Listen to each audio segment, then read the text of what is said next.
All right, baby, let's get this thing started.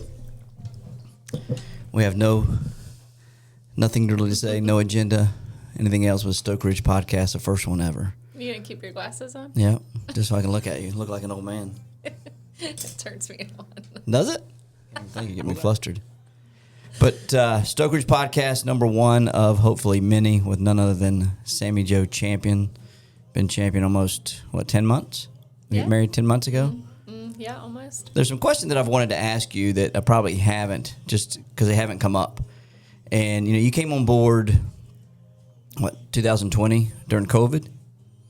Is that when you came on board full time? End of COVID, but officially January 2021. Walk me through, we've talked about the stresses that entailed coming on board, but be real with me. When you came on board to help my ass, how tough was it, truthfully? I was the most hated girl, It was very tough. Obviously having bigger shoes to fill and not really wanting to replace anybody, but there to help, whatever needed to be done. So yeah, I was definitely an outcast for sure. What thing people don't know is that you came on board to save my ass, to be a backup plan if we ever needed a situation, and the situation presented itself, and I wanted to apologize because I put you in a position where everyone pulled for you to fail. And the customer base that we had didn't give you a fair shake. But what's fucking cool is that you've turned all those haters into Sammie lovers. And you've made the brand far better than I would have ever thought it could be. And you helped me get us to where I wanted us to be. But I don't want you going. So this is kind of my ode to keep you there while you're transitioning. How do you see that happening? I don't know. I mean, it's a very,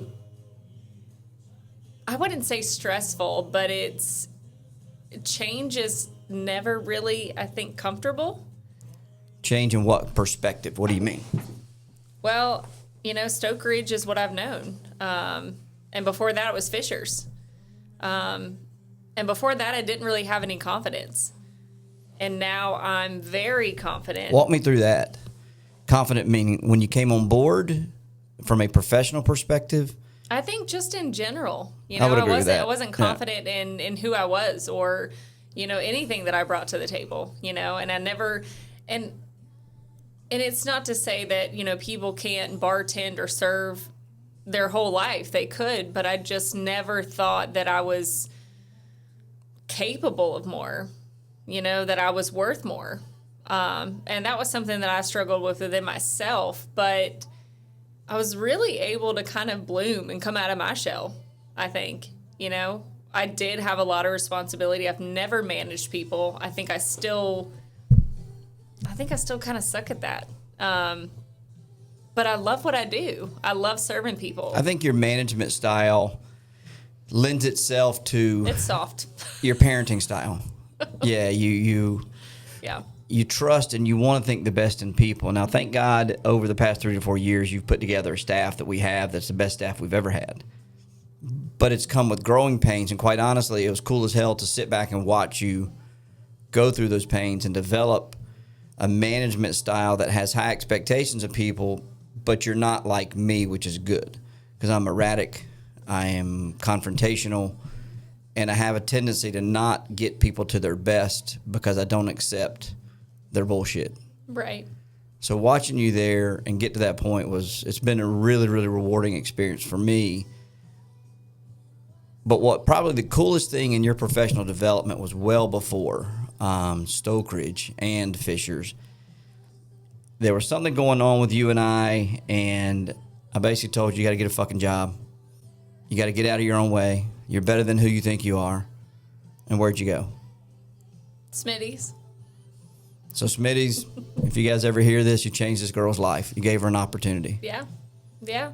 But I remember that phone call you called, like as soon as you got the job. Yeah, I walked right out of, it was the same day that we had the conversation. I went and worked out at the Planet Fitness in Kernersville. you know, and it was just kind of that mindset of, you know, I don't have anything to lose. I'm already at a no right now. I already don't have an opportunity, so at least I'll know. But what do you think was that trigger that said, fuck, I've got to put myself out there? Because you never wanted to put yourself out there. You were so scared of failure. Yeah, I think it was twofold. I knew that I didn't want to lose you, but but I also think, and this is, I don't even know how to word this, but it was kind of like you were telling me, you know, kind of something my dad would say is like, you know, it's not what you're doing, you know, it's not acceptable. It's not who you are. You're better than that. You know the expectation, but you're not moving forward with it, you know? And part of that was fear. Part of that was fear of someone not giving me a chance. You know, I have all this baggage. I do have 4 kids. I do have kind of a weird schedule, you know, a crazy schedule. And I was so scared, I think, of letting someone down because... Who? I think an employer. I mean, I think ultimately... So you didn't want to fail an employer, so you didn't put yourself out there. Well, I mean, is that what you it's mean? not even so much like failing myself, but, you know, I didn't want to... If someone was going to put themselves out there to give me an opportunity, you know, I certainly didn't want my character... You hear that, Jason Smith? She's not going to let you down, big boy. Oh. Go ahead. I hope not.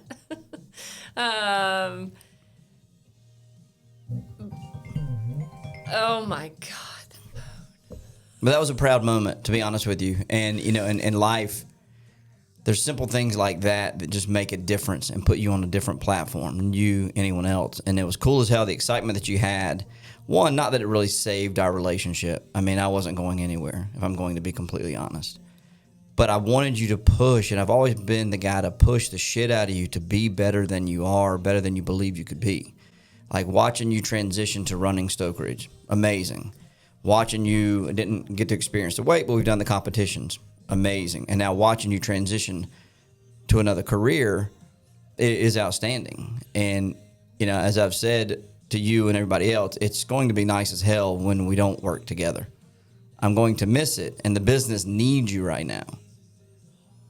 But I'm hoping we can find a transitional point to where we don't lose what you brought to that business. Because I'll be honest with you, I'm tired of talking to Stoke Ridge with you. Just fucking tired. I know. You know, we fight, you know, more than we should. You call me more than you should. Sometimes, baby girl, a text is okay. Hey, it's leaking. Hey, it's leaking. I think I have figured out, you know, that sometimes I do call because I want you to just ask me about something other than like, hey, is the restaurant good? Do you need me for anything in the restaurant? Okay. Like, or... Walk me through that. What do you mean? Like to see if you're all right? Well, and just picking fights with you. It's like I needed more. You intentionally pick fights. I don't think I'm thinking about it, but I think subconsciously it's like, I need some emotional response from you. I need for you to like say, hey, how was your day? How's the restaurant? I care about the restaurant, but like I want you to ask me like, are you okay? Like weekly check-ins, like, you know, where's your head at? You know, what are your goals? You know, do you need help getting to any of your goals? And it not just be solely restaurant driven. See, that's where I fail because it's, in the day that you're there, it's like that's my freedom because I know the restaurant's taken care of, so I can focus on the other things that I'm working on. But I fail there because it's nice hearing this, but I've never given you a shot to probably explain it because when you call, I'm like, holy shit, text it or call. Yes, the restaurant isn't perfect. Mm-hmm. You know, we've got issues that we're dealing with. We've got staffing issues. We've got mechanical issues. We've got all kinds of stuff that I don't just want to hear it. I know. But understanding your position now, then maybe if I gave more in other areas or whatever, we wouldn't have that. And I know recently you're not calling as much because I told you to fucking stop calling. And that was wrong. I was wrong. And now if something leaks, well, it just leaks. Sorry, guys. 18 buckets sitting out yesterday because of it's condensation. But I don't, Sammie, you coming on board in 2020, whenever Chris left, and then the double-edged sword, you came on board and saved my ass temporarily because that was never the plan.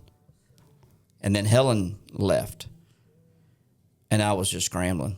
I mean, I got to be honest. If you and I were not in a relationship, would I made it? Yeah, I would have. I mean, I'd have gotten back behind the bar and I would have figured it out. But other parts of my life, which allowed us to get where we are right now, would not be where they are.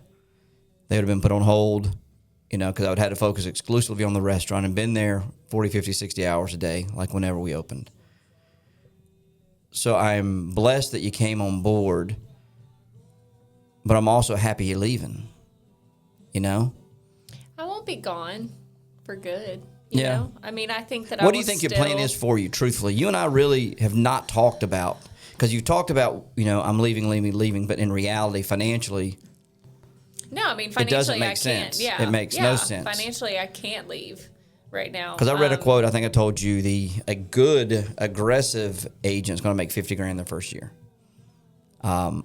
Not to disclose what you make, but you make more than $50,000 at Stokeridge.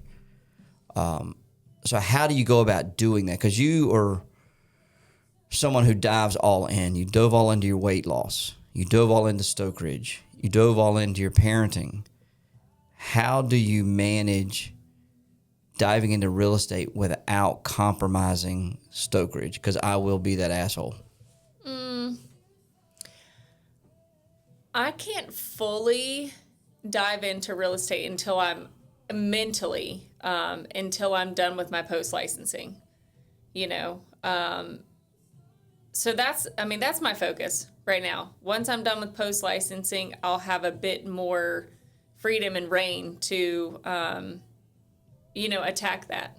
Okay. And Jason knows this, Jim knows this. I've had conversations with him. Me being self-driven and motivated is not something I lack, and when the time is fully right, then that'll happen.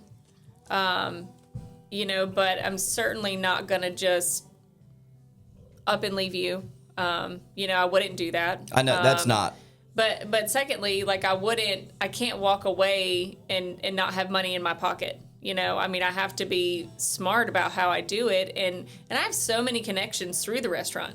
So I'm hoping that I can still manage both for a while, right. That is one thing I think people don't understand about the restaurant industry is your customers not only become your friends and family, but they almost create a lifeline for a career, for repairs, for just assistance, for therapy, for anything.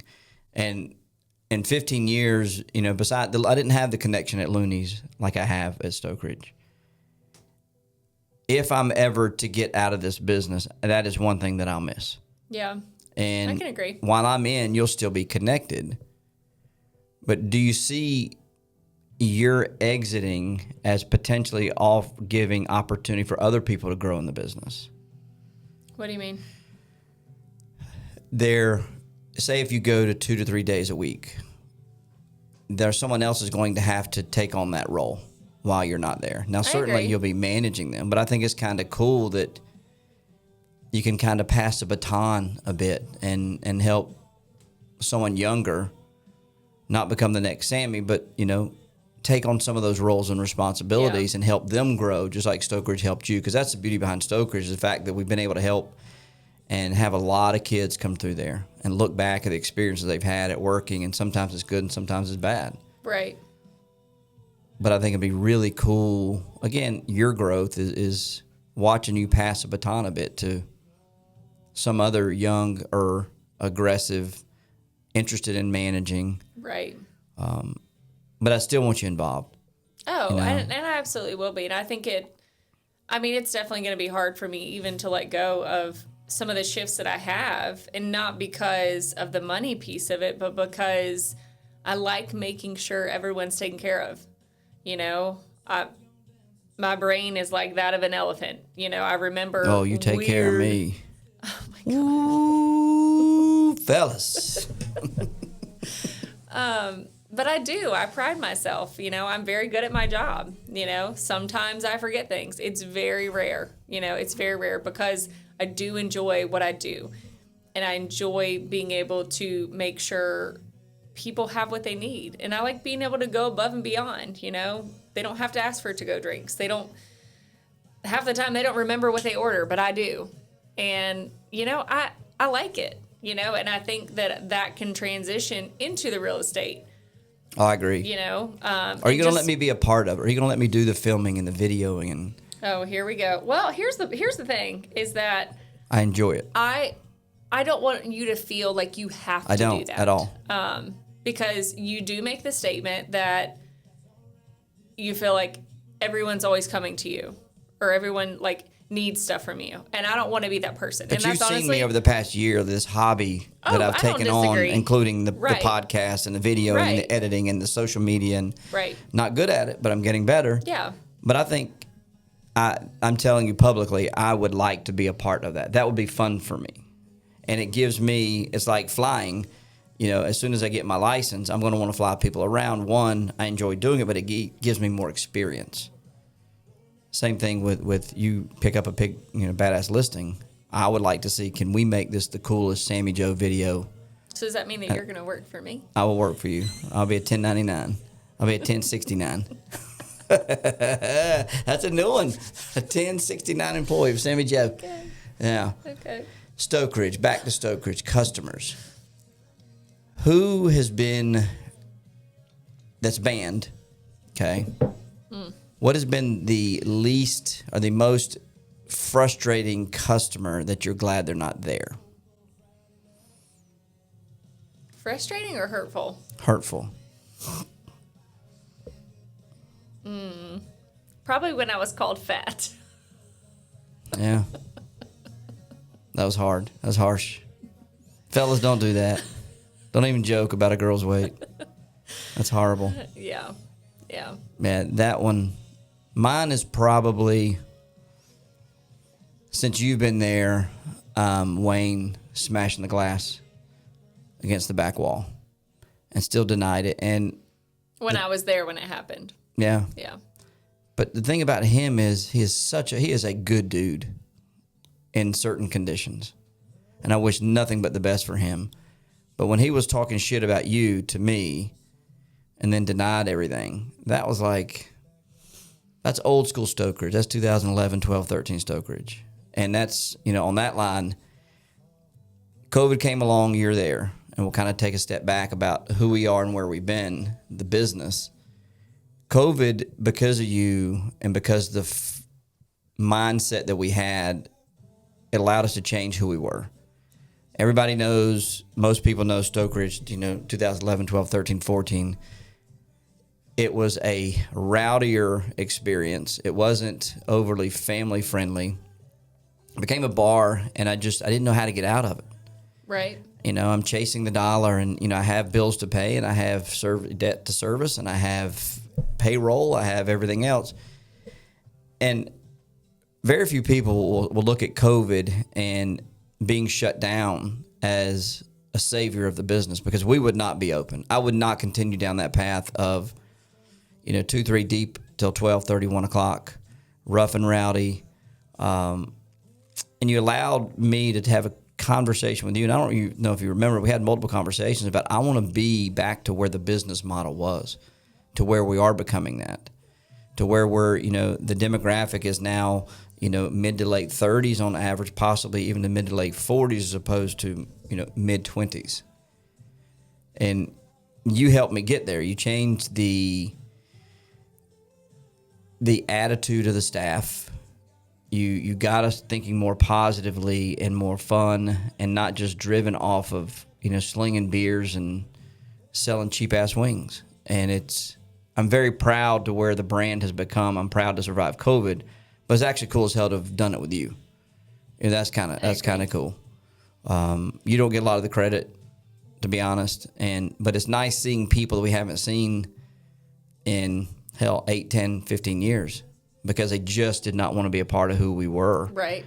And it's nice to know who we are. Now, opposite side of the spectrum, and I think I know this answer.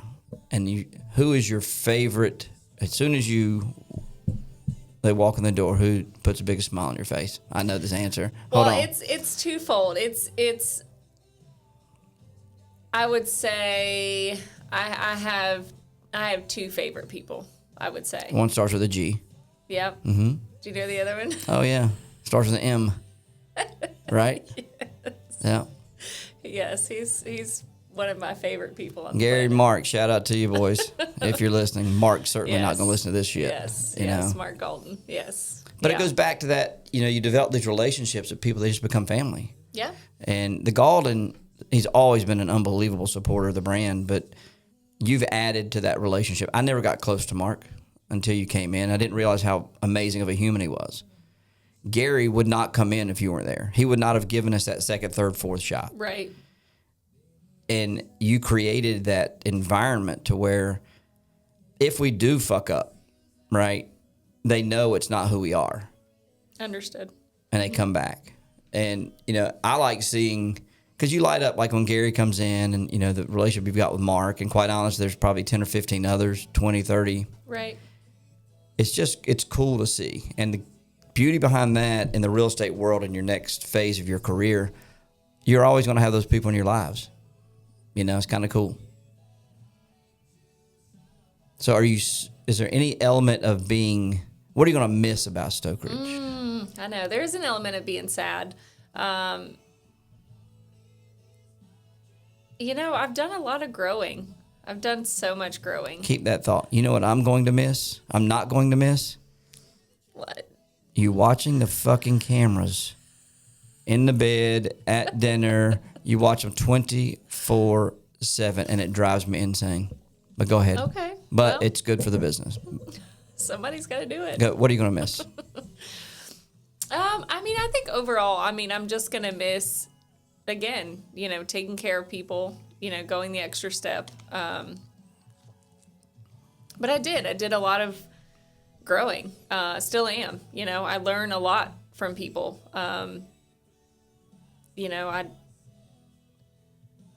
I wouldn't be where I am, without Stoke Ridge. I just wouldn't be, not saying that I couldn't have gone another route or built that confidence, but I did a lot of growing, and especially being pushed into managing people. Sink or swim. I didn't have a choice.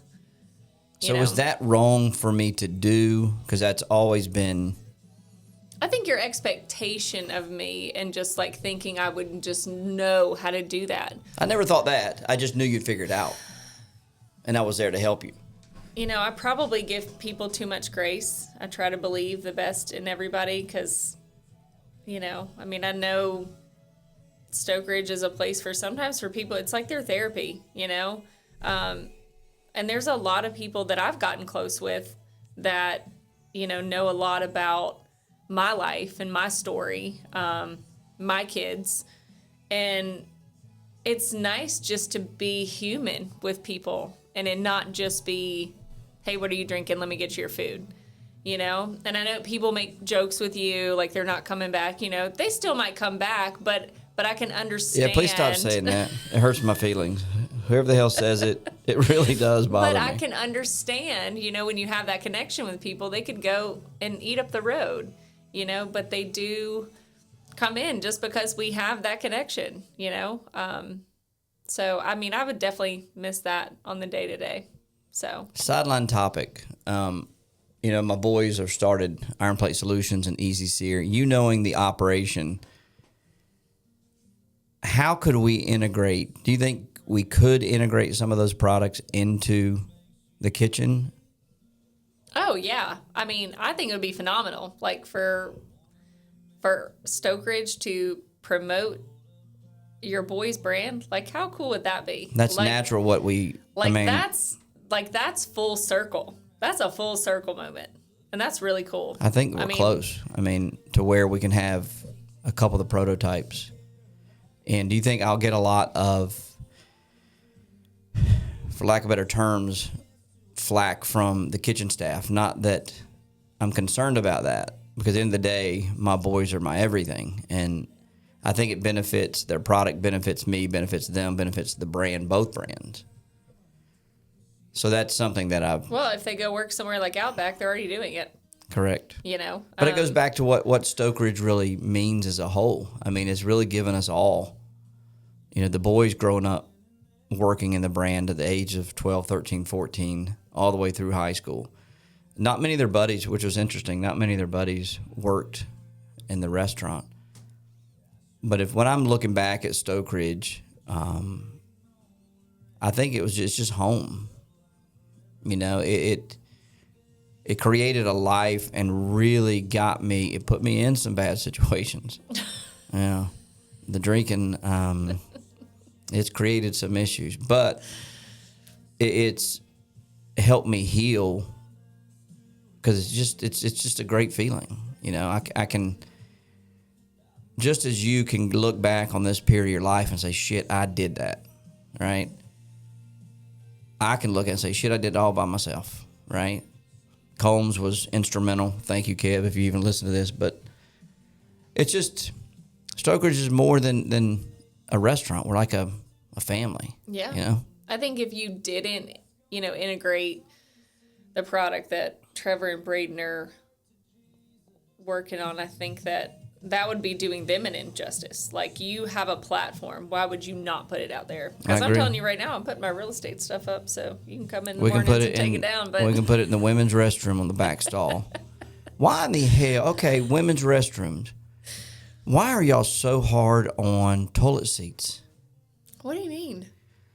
I will tighten the toilet seat, and I don't know. Men, we don't just flop down. Right? You have a shitty toilet seat. No, stop. But the men's toilet seat, I'm never fixing, repairing. Well, because guys twisting. stand when they pee, which No. really they should sit. Honey, I ain't talking about the urinal. Okay, the toilet seat in the women's room is always loose, and I'll go tighten it. And do y'all just like? I thought y'all hovered. How do you break it if you're hovering? You buy shitty products. Oh, You buy the cheapest. trying to save money. Well, So okay, there's a better toilet seat. ours at home work fine. Well, you don't freaking just jump on. I mean, how? I don't understand. You know what I'm saying? I don't. It's a fair question. Why? I think you just need to buy a better one. All right, I'm gonna find the most robust toilet seat and watch. It'll be If broken we're and being loose. honest, most of the guys that go in the men's restroom need to sit down because they don't know how to get that shit in the toilet. All right, I will Like, agree. period. Yeah, I will agree. Like, if you can't make it in there, you need to sit down. That's what I tell my boys. You can't make it, you need to sit down. Your boys do need to sit to pee. I'm talking about my kids. And Well- you get it all. I don't even want to go. I shake it. Yes, and it goes on the window and the wall. Whoa, that's not nice. Okay, that's I'll show. not nice. It's true. It does okay, not. but facts don't care about your feelings there, Mr. Champion. Okay, mudslide. When you're dieting, it's like, oh my God. It is. It's terrible. Fellas, if you ever had a girl lay a mudslide, it takes like 4 flushes. Yeah, well, you know. That's your new nickname. All that detox. You know the is Garbage coming Pail out. Kids? Do you remember those? The what? The Garbage Pail Kids cards? Honey. Garbage Pail did some things. Your new nickname is Mudslide Sammie. And I'll have a picture of you just doing this on the potty. I can say, okay, there's a meme definitely coming. I feel it. Oh, yeah. Yeah. Okay. Well, you know. If anybody hears this and create a meme for Sammie called Mudslide Sammie, dinner is on me and your family. Yep. Drinks and everything. I need a great meme. There's a limit there. Yeah, I mean, I got to be able to post it. How about that? No, it's got to be within reason. Yeah, but I got to be able to post it. I wouldn't post anything on this brand without. No, I'm talking about dinner drinks. Oh, yeah. I mean, you can't spend hundreds of dollars. You can't have a $300 tab. Disclosure. Yeah, like somebody else. That's off the table, by the way. What? Yeah, that is definitely off the table. Okay. Okay. Well, we are wrapping up about 30 minutes. We're going to go eat. Do you have any questions for me? How have I been as an employer, husband, combo? I'm hard to work for, right? Well, I would say this is probably your first really experience because I don't think Heather was really involved. So No. I don't know. I think it was definitely a learning experience for both of us, but I can see early on where a lot of, arguments would happen because you're easily stressed out, and I want to be heard and I want to be seen with what I'm telling you and whatever's going on at the moment. But does that go back to that emotional piece that you just want to have that connection? Or I mean, I think part of it was, whenever I would vent to you, some of it is just, I think you were looking for me to just, or look, I was looking for you to be negative and just complain. Or I was coming to you because I wanted you to fix it right then, when really I'm just like saying, hey, X, Y, and Z is not working, or like, how do you think? But the crazy thing is, babe, is that the thing that people don't understand about our business, we're not a manufacturing facility. If something goes down, we have to fix it now. Right. The customer's there now. We can't put it on the backlog and, put a work order in and have it repaired. So the thing that I don't like about this business is my day is often interrupted with shit that has to be fixed right now. And because typically I can get there and, again, the 15 years experience have figured out how to fix stuff, as have you and Angel, which has been amazing. But the shit's got to be fixed now. So when you call me and, like with the air going on, the air conditioner, the unit or whatever, I have no option but to jump up. And I do get frustrated, and I apologize. I'm pretty shitty on that end. It's okay. With it. But you got to understand that, if I'm in the midst of doing something, if you're in the midst of doing, you're at the gym, you get workout, you're having a workout, and then I call and say, well, you got to jump up, and you're not going to greet that with positivity. You should, maybe. I mean, at the end of the day, we're blessed, and I'm blessed to have this business to be able to fix. Well, I think we're just in general. I think that we're blessed to have the issues or problems that we do have. Mm-hmm. I mean, I even think about that with Rachel. Like I could be loading up a wheelchair every day. But I think you got to find just the little joys. I think most of us miss that. You're very good at that. I miss that for sure. Like most of us miss that, I think, just because, I don't know. I think when you're in a bad mood, your brain is just, you're looking more for the negative things instead of just trying to see, the positive, Like, yeah, we may have a lot going on with the restaurant. It may be like, we butt heads or, but at least I'm not visiting you in the hospital. You have your health, like, so what? So what? I got to work a little bit later. Like, at least I have a job and I can pay my bills and I don't worry about, are my kids having food in their belly? Are they, able to take a shower? It's just, I think we miss those things because we're so caught up in the day to day. That's why I like getting up before anybody, because I like having that coffee time. I like that's having what you're reflection. ruining for me. Okay, since I've started studying. Well, I'm sorry. I'm up at 5 o'clock. That was my time first. Well, so you got to let me have this time. You study for 300 hours for the real estate. Can I get a little bit of time to myself? Well, no kids staying up all night. Yeah. Well, in 2 weeks, I mean, that's done for, because then I'll be up at 5:15. Oh, for real? Mm-hmm. Well, I'll do it at 4. Okay. Yeah, that's a lie. That's a lie. Yeah, that's definitely not going to happen. No, but you could get up with me. I don't mind. Oh, I got permission. I mean, don't talk to me. Just let me have my morning. You are so full of shit, because if I don't talk to you, I'm in trouble the whole day. I don't want you to like engage in conversation. You do. You want me to hug on you? Exactly. That has nothing. You don't have to talk. You don't have to talk to me to do that. Oh, you want me to talk to you? Why aren't you talking to me? I don't want to fucking talk to you. It's 5 o'clock in the morning. I want to study. I want you to embrace me in the morning, like I do my kids. Yeah. I need that. That's all. I don't want to talk to you really. That's just perfect. Ask me how I sleep, and then just. I'm gonna test that tomorrow. Do I have? Oh yeah, I have to get up early tomorrow. Yeah. You get your kids? What time? 9. Okay. Damn. All right. Well, you got any questions for me, my love? Is there anything that on record you'd like to ask me? Where do you see, I guess in the perfect scenario, I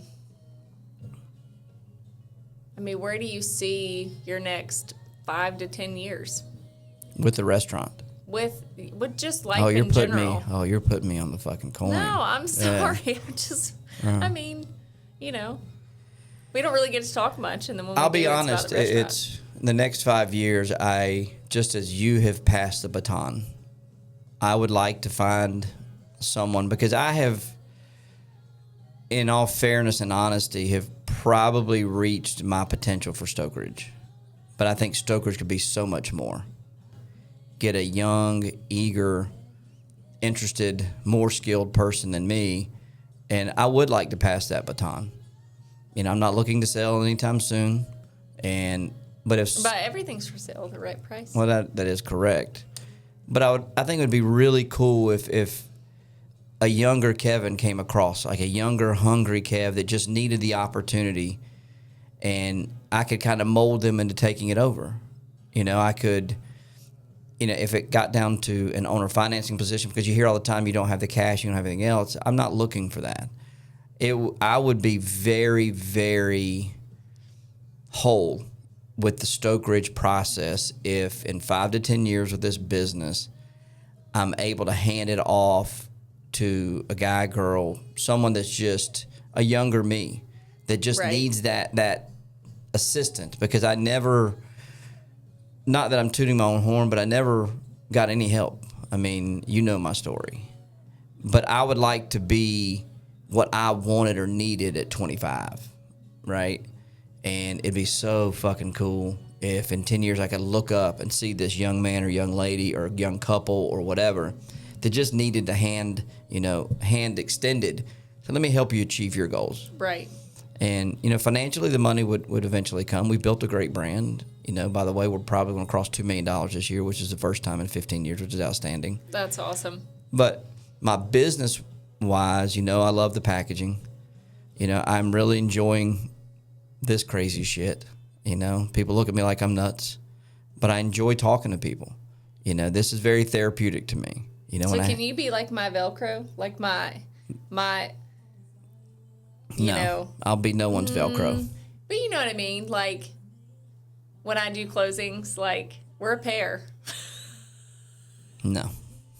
I have to have my own identity. Because for the record, how you can't have your own identity at Stokeridge because of me. It's just natural. You have your own identity, but you're still always... Right. You are not Stokeridge. Yeah. Well, you really are. Well, you are, but... I think it's somewhat, being in your shadow. And it's not anything with, anybody who wants to bartend or serve forever. It's just, I want to have my own thing. I love it. I want to have something that's mine. And I know there's some, things, flexibility with the schedule that I've got to have. But the beautiful thing now, I think, is that the flexibility that you've earned with Stokeridge, the respect that you've earned from the staff from Stokeridge, you're almost in a perfect position to enter real estate, because you can go at it hard as hell and still temporarily work or part-time work or whatever you call the full part or whatever, but you can really aggressively go after both, because I'm a big believer in multiple streams of income and always be hustling. You've always hustled. I mean, the thing that people don't know, there were times that you were working 3 different gigs, getting money from 3 different places during the Fisher's days, even when you started toying around Stokeridge. So that's not an issue, but real estate is yours, and you're going to do so well in real estate. And I want to help you, but I want to help you in the shadows. I want to, if there's navigational ways that I can get you to close deals, or if we can get you in front of the right people, or if we can create some kind of social media arm of Sammie Real Estate. Because I've always wanted you to have your own angry. Yeah, she's a fucking angry realtor. But I've always wanted you to have your fitness brand, right? Yeah. I mean, I've always wanted you to have your own identity. And Stoke Ridge has afforded you the luxury of, while you're figuring yourself out and growing, you didn't have your identity now, but you are as you continue to grow. And it's really, really cool to see. It's beautiful. So I'm proud of you. Thank you. Yeah, we'll leave on this note and get some wine. I love you. Thank you for doing this. All right.